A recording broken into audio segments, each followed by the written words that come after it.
নমস্কাৰ বন্ধু বান্ধৱীসকল, মোৰ নাম পুলকেশ। আপোনালোক সকলোকে পুনৰবাৰ স্বাগতম জনালোঁ মোৰ এই জ্ঞানৰ চেনেলত।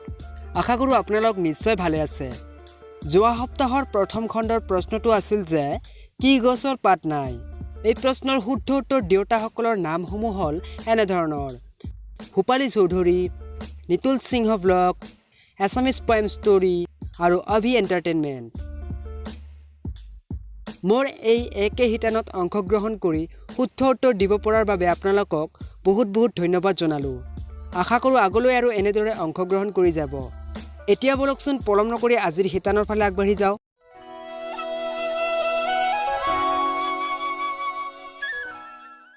আজিৰ একে শিতানৰ প্ৰথম প্ৰশ্নটো হ'ল এনেধৰণৰ: ATM মেচিন কোনে আৱিষ্কাৰ কৰিছিল?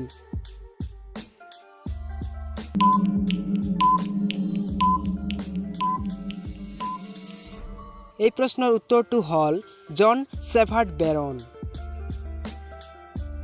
দ্বিতীয় প্ৰশ্নটো হ'ল নতুনকৈ জন্ম হোৱা কেঁচুৱা এটাৰ দেহত কিমানডাল হাড় থাকে?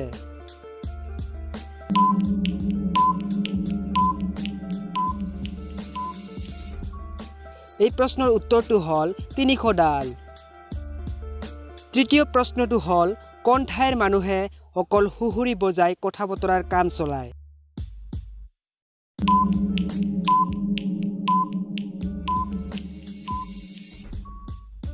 এই প্ৰশ্নৰ উত্তৰটো হ'ল কেনাৰী দ্বীপপুঞ্জৰ অধিবাসীসকলে। কি আচৰিত নহয়নে? চতুৰ্থ প্ৰশ্নটো হ'ল কোনখন দেশক সূৰ্যোদয়ৰ দেশ বোলা হয়?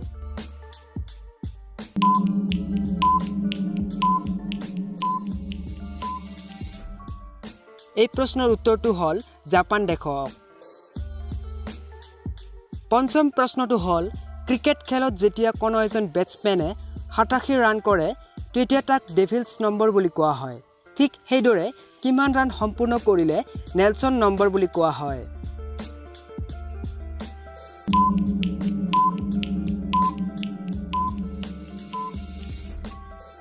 এই প্ৰশ্নৰ উত্তৰটো হ'ল 111 ৰান।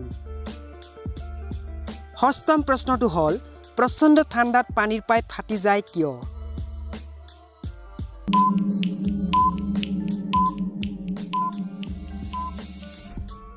এই প্ৰশ্নৰ উত্তৰটো হ'ল ঠাণ্ডা পানী গট মাৰি যেতিয়া বৰফলৈ পৰিণত হয় তেতিয়া তাৰ আয়তন খুবেই বাঢ়ি যায়, সেয়ে প্ৰচণ্ড ঠাণ্ডাত পানীৰ পাইপ ফাটি যায়।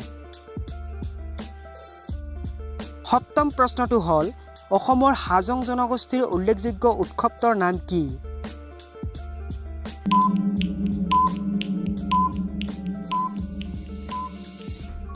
এই প্ৰশ্নৰ উত্তৰটো হ'ল চৰমাগা উৎসৱ। অন্তিম তথা অষ্টম প্ৰশ্নটো হ'ল হাতী দাঁতৰ অলংকাৰ অসমৰ কোনখন জিলাত পোৱা যায়?